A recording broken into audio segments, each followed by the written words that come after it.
a spike on the RWR. Strange PRF. What's wrong? Control lost. Can't maintain RPM. We're settling.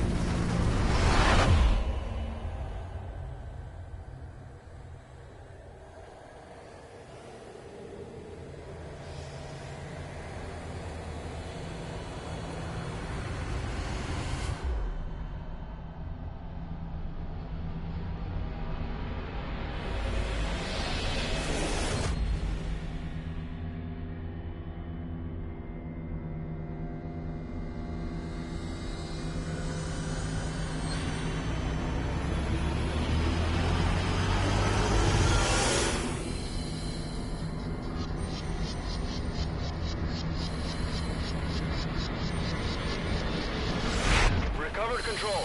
Ascending. Hey, Snake. There's something wrong with Eli.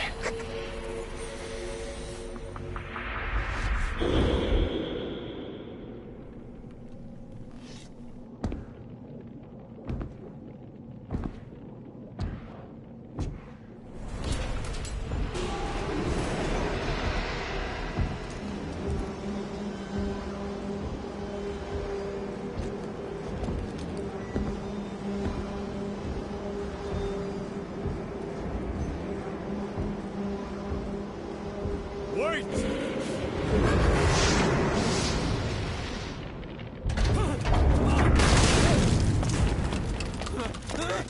Who is doing this? Such a lust for revenge? Who?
cipher will rewrite the records, and I will vanish from human memory.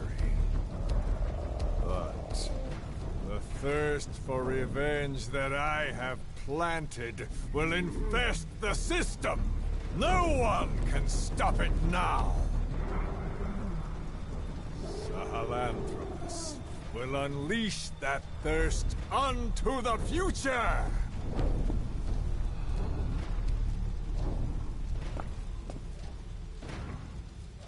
Major... I'm burning up!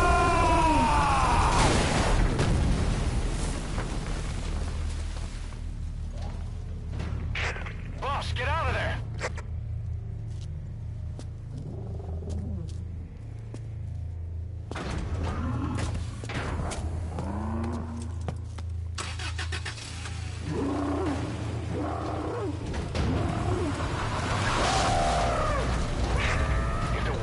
Out about Sehelanthropus. Skullface will have won. His plans won't become reality. He won't even need to use nukes. That thing's mere existence would be enough to enslave humanity to the fear of nuclear Armageddon. It would tear the world apart.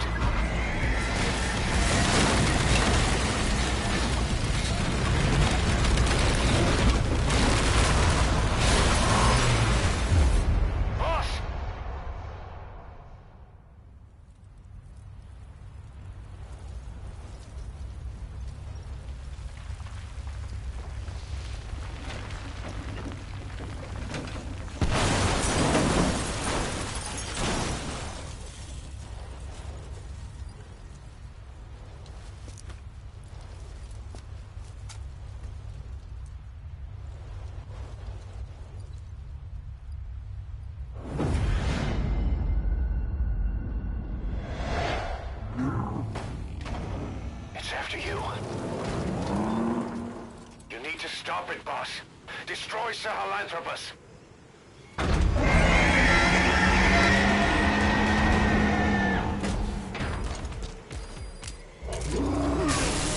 Boss, stop Sehelanthropus. Destroy that thing. I'll rally Diamond Dogs and provide backup.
up, boss!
Boss, what happened?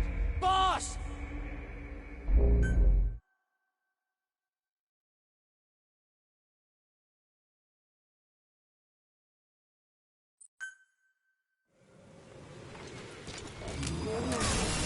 Boss, stop Sehelanthropus. Destroy that thing. I'll rally Diamond Dogs and provide backup.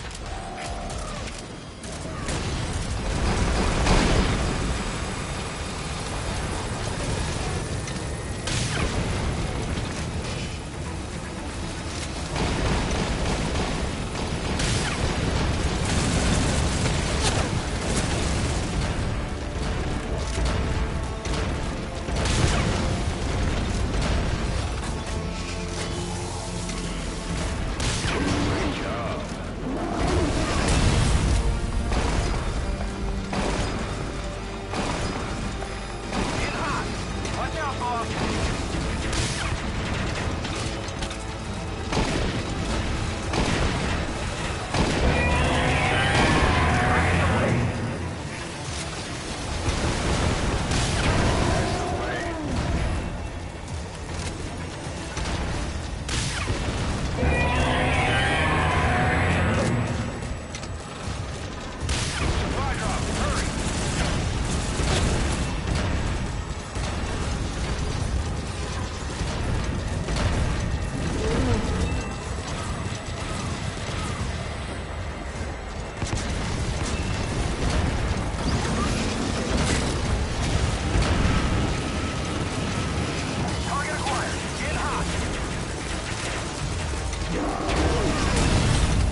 destroyed.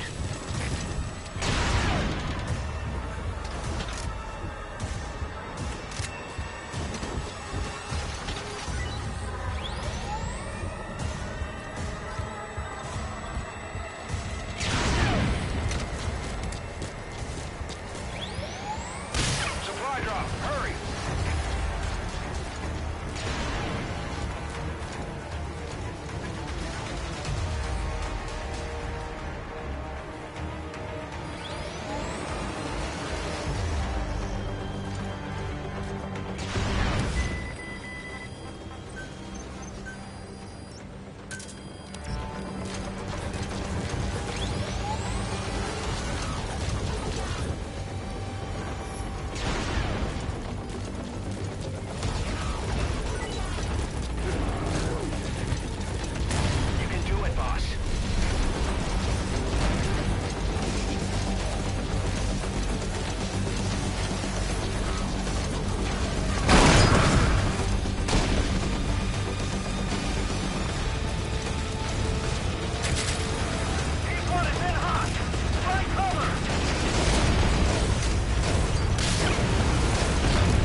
Let's see Skullface.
There were 3. Where's the other? Very close to you.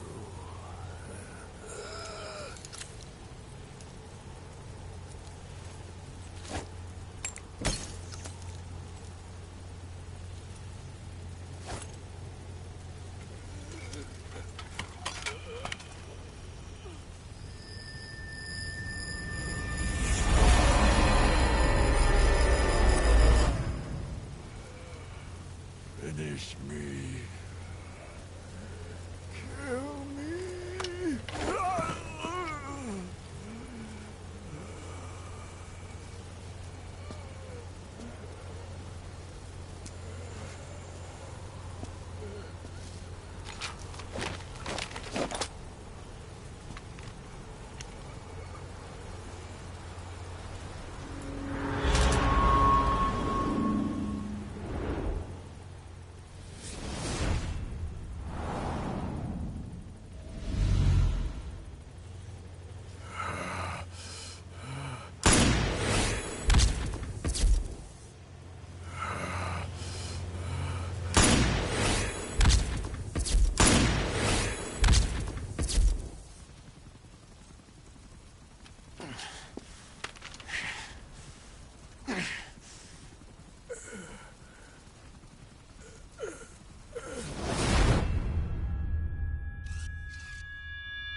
Do it yourself.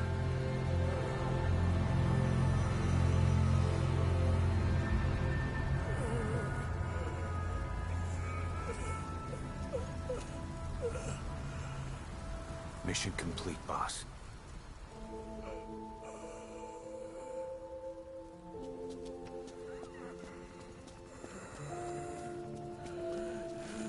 Kill me. Kill me.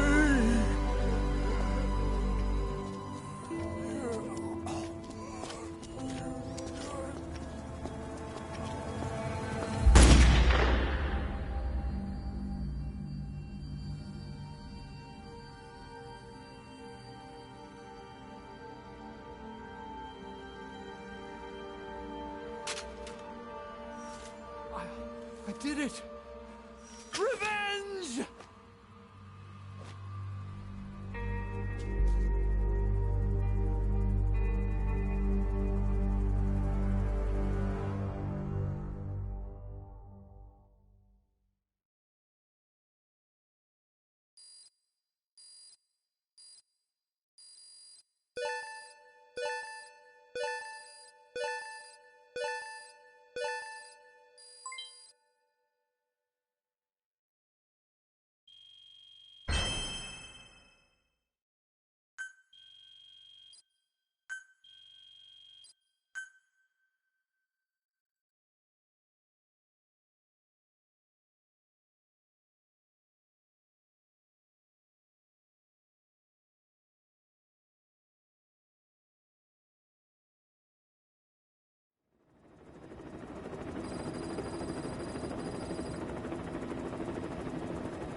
Anyone can give up his fight by laying down arms. But the feeling of holding a gun, that we'll never forget. Like our lost limbs, the sensation lingers.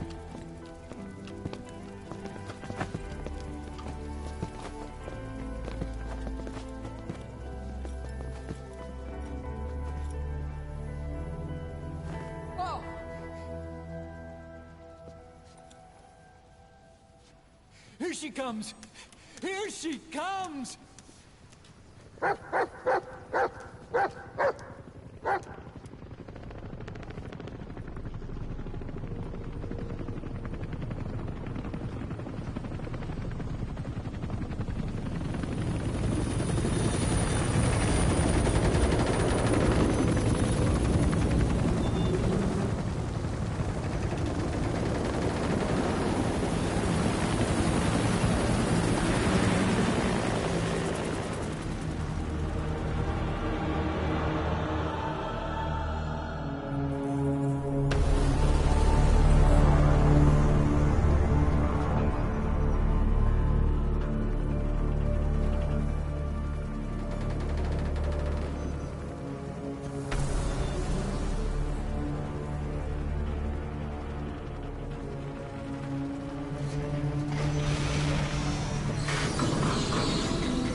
Rifles in missing hands.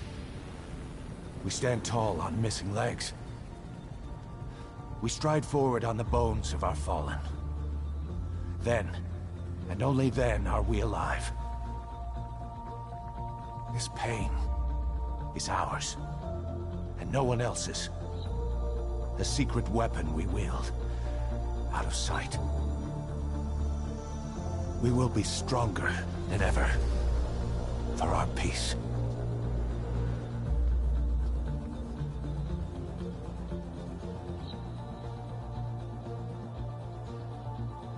Sehelanthropus will unleash that thirst unto the future.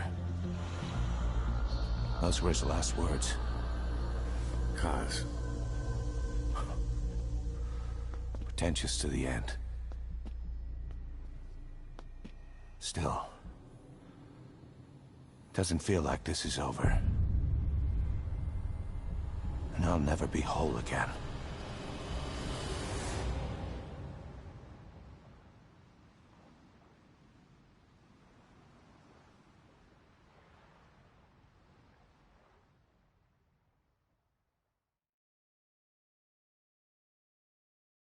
Blind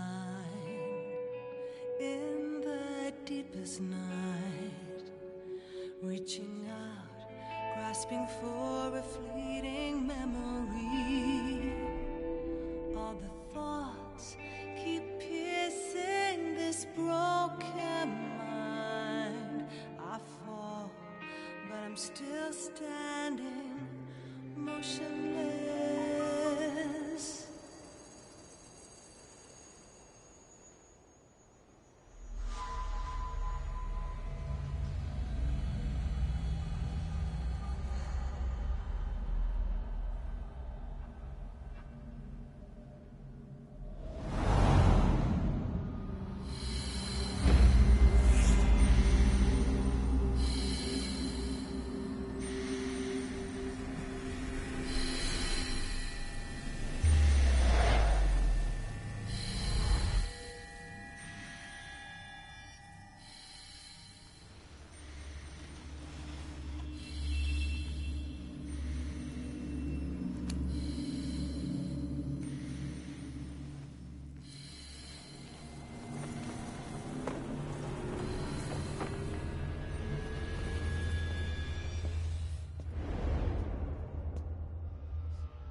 to revenge, renounce what made words that kill. Would you speak them to me with your prayer so still and makes me believe that sins never die? Can't wash his blood on my hands. Let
Attention!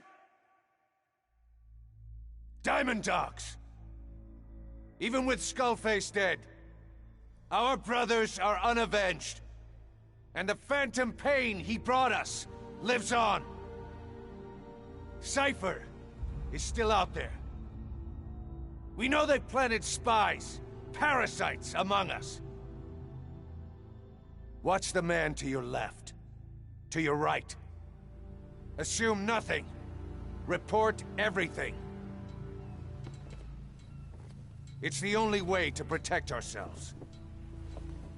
From here on out,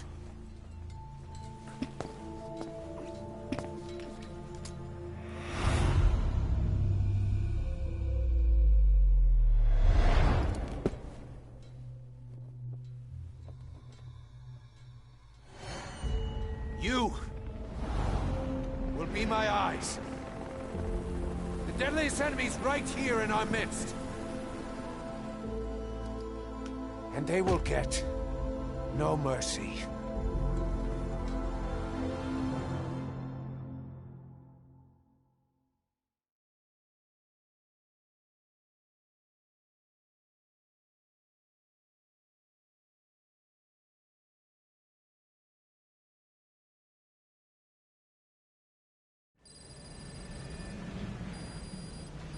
Even with Skullface dead, our pain is still right with us.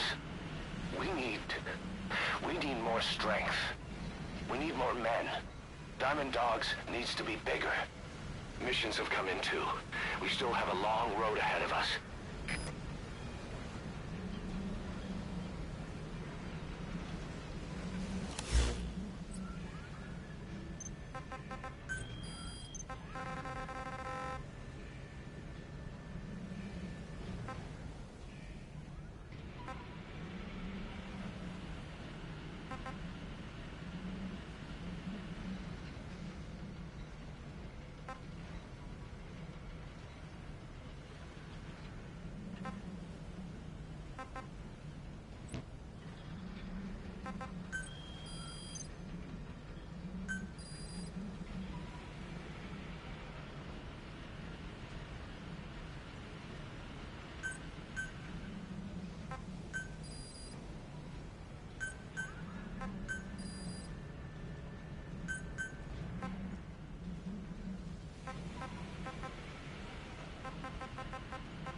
Emmerich didn't go with depleted uranium for Sehelanthropus's armor because of its strength. He had nukes in mind. Exactly. It's meant to use its body as the fuel component for a nuclear weapon. Sehelanthropus uses built-in uranium enrichment archaea to melt its own body and extract uranium-235 from the depleted uranium in its armor. Those archaea perform the enrichment in an extremely short time. The concentration jumps by a factor of several hundred, from 0.2% to over 90%. The end result being highly enriched weapons-grade uranium.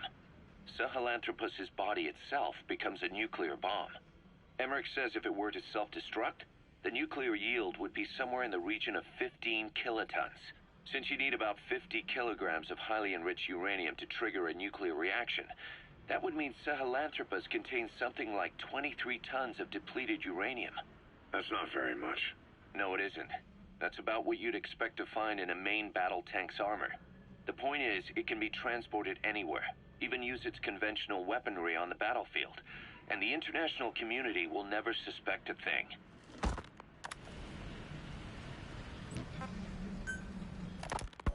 I just received word from the R&D team and the transport team out of Afghanistan. They finished installing Sehelanthropus on the base. It's ours now. All right. Don't let any of the staff touch that thing. Especially Emmerich. Of course. That guy's crush on Sehelanthropus is beyond a joke. Guess he really wants to see his tech stand on its own two legs this time. That's not gonna happen. I know it. So you've got no plans to make it operational again? Damn right. Boss, I want to hear it straight from you. Hear what? What the hell do you want with that thing? The drive is busted. It's not like it has a nuke on board. Even if the metallic archaea could turn it into a nuclear weapon, all it can do is self-destruct.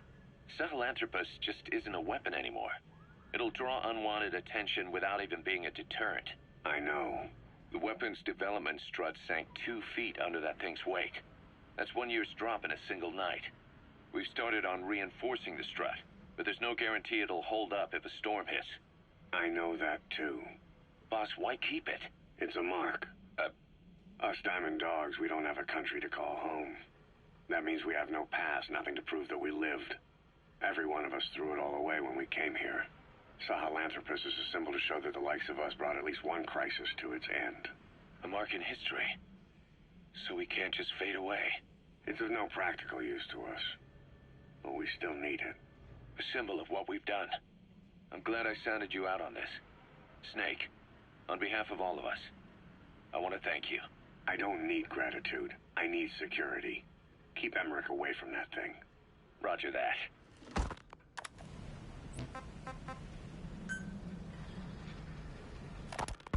You said that the nukes Skullface was trying to spread around the world were equipped with a failsafe.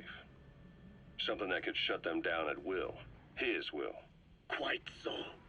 After all, he needed a guarantee. that a buyer wouldn't simply turn the weapons back on him. So how can they be stopped? The criticality trigger, that is, the detonator, is a complete black box design. Any attempt to dismantle it causes it to melt in seconds, using the corroding archaea. The design ensures that no detonation is possible unless he disengages the lock. So he had a way to disengage it remotely. Precisely. The client simply presses a button. At that moment, the detonator begins transmission with a surveillance satellite. The satellite reports to him how the client is trying to use the nuke. If he does not object, the lock is disengaged. But if it's a risk to him in any way... The detonator melts down. The same is true if detonation does not occur within a preset time after the lock is disengaged. The nuke is rendered useless. Who the hell would buy something with strings attached like that? The client would never know until the moment they actually try to use it. Most likely, he would have explained the time delay as the detonators needing time to activate. And he only intended to sell to technologically primitive groups in the first place. Let me guess. He'd claim it was defective and offer a replacement. Shadier than a used car salesman. Skullface shakes your hand like a friend, using the other to control you like a puppet. This is how he works.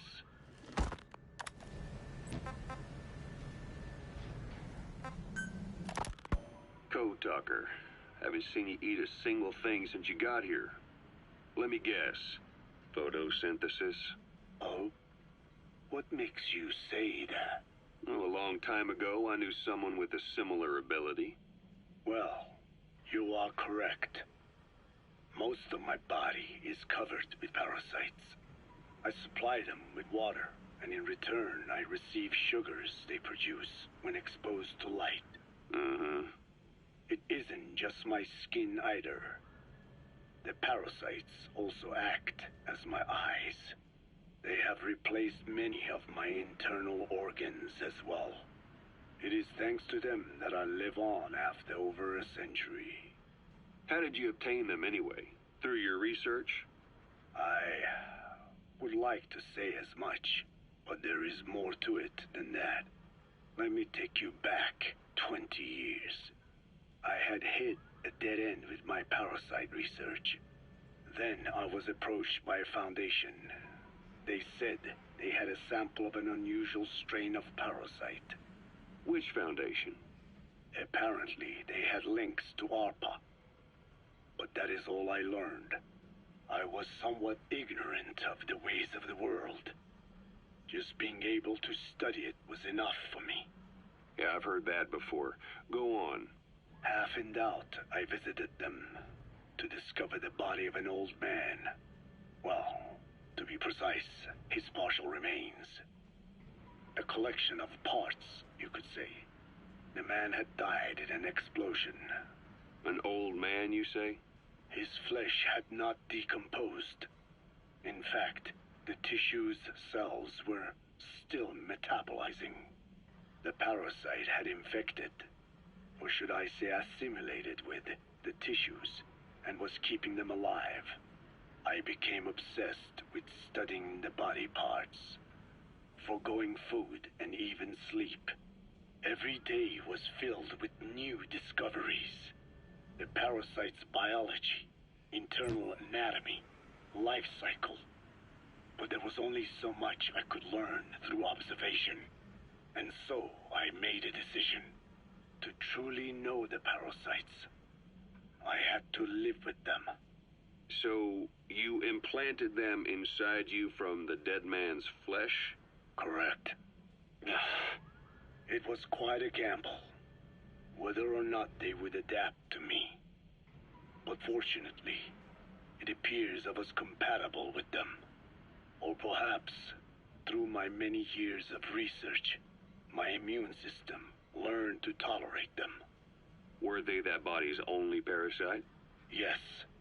However, there was a separate specimen that supplied its host with adrenaline in response to pain, and yet another that could control insects at will through secreting heterogeneous pheromones. I wanted exposure to them, to take them into me, but my wishes were denied. Their records, though, provided clues that helped advance my research. Would you care to join me? A life spent never worrying about food is a most wonderful one. I think I'll pass. But thanks. This has been helpful.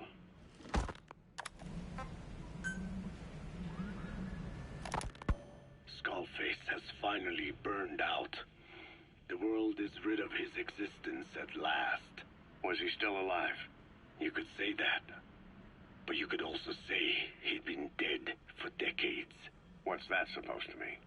Biologically speaking, it's hard to say how much was his life. Side effects from the treatment?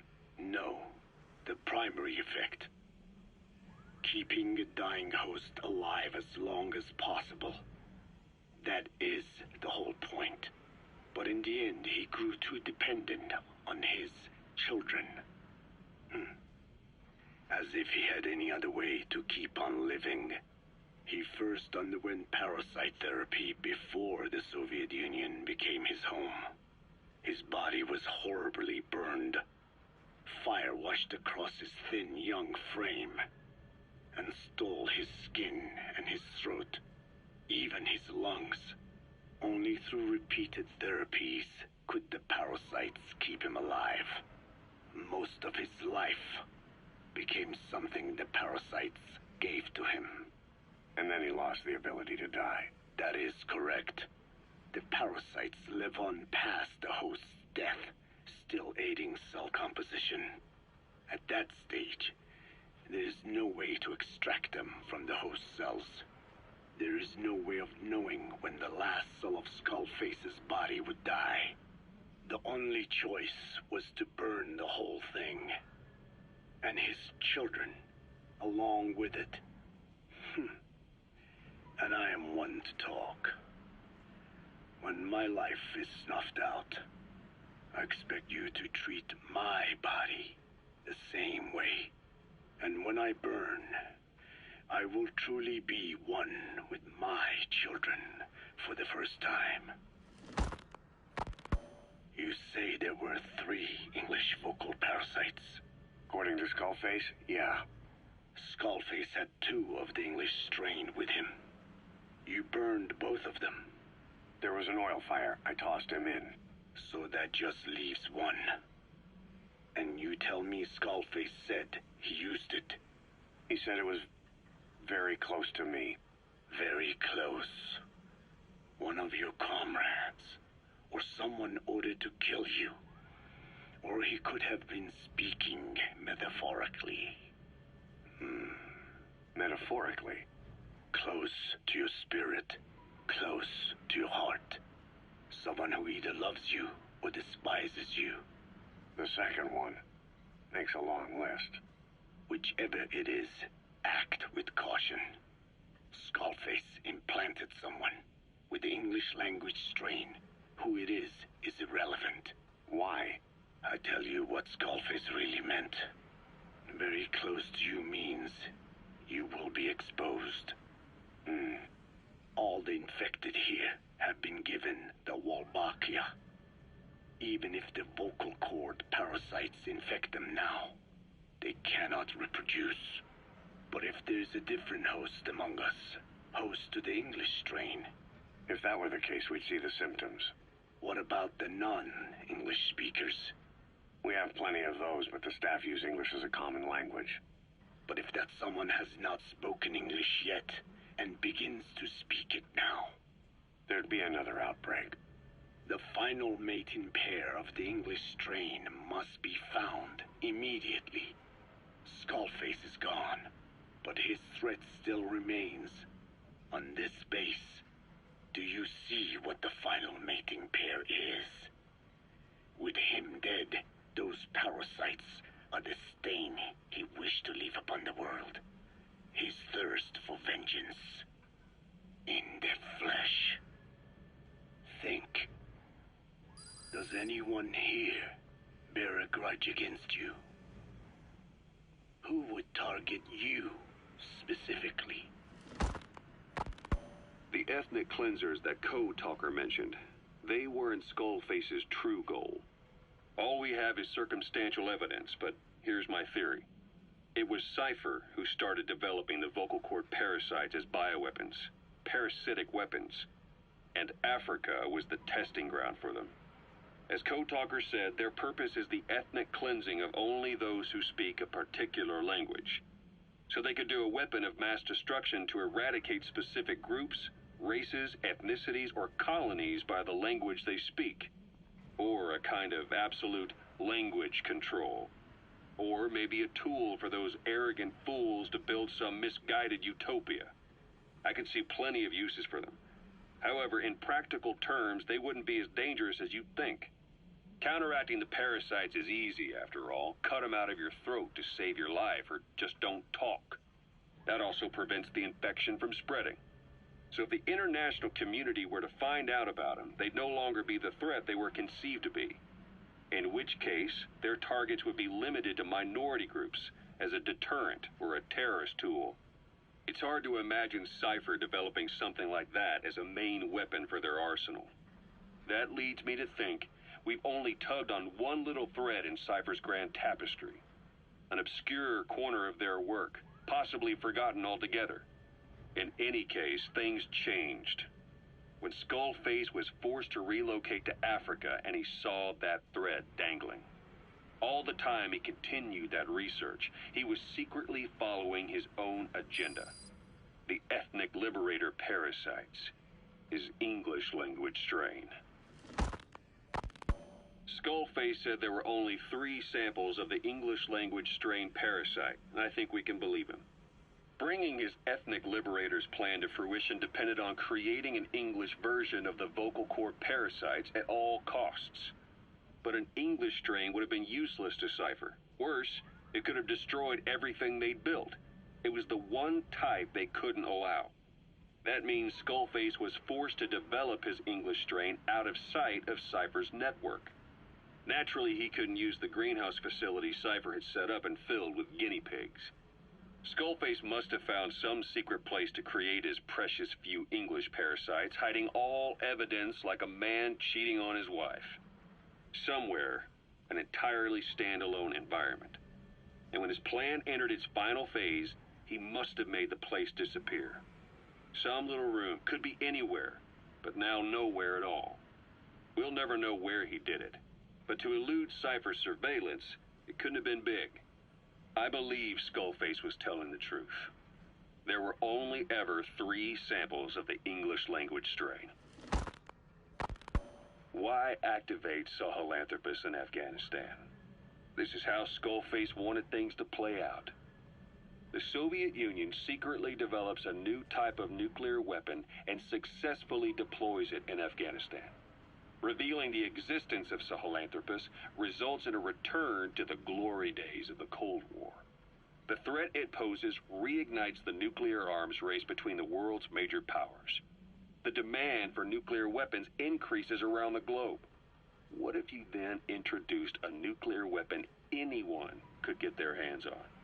Non-nuclear nations, militant groups of all shapes and sizes, they'd all jump at the chance. Sehelanthropus was a marketing tool to sell nukes all around the world. But I think it's safe to say that plan was stamped out before it got up and running. The world's intelligence agencies never did turn up anything conclusive on it. After all, Sehelanthropus vanished before word could spread. Everything that's happened is already a fading memory, never to join the pages of history. Except for Cypher. Cypher won't forget. They'll already be working on something, quietly, beneath the surface. They'll use the pieces of data scraped together from this incident to build their own bipedal weapon. It'll take them a long time to complete it, but for now, the Greed sector have found their new life's work. We'll have to be ready too.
We're having Code Talker continue his parasite research.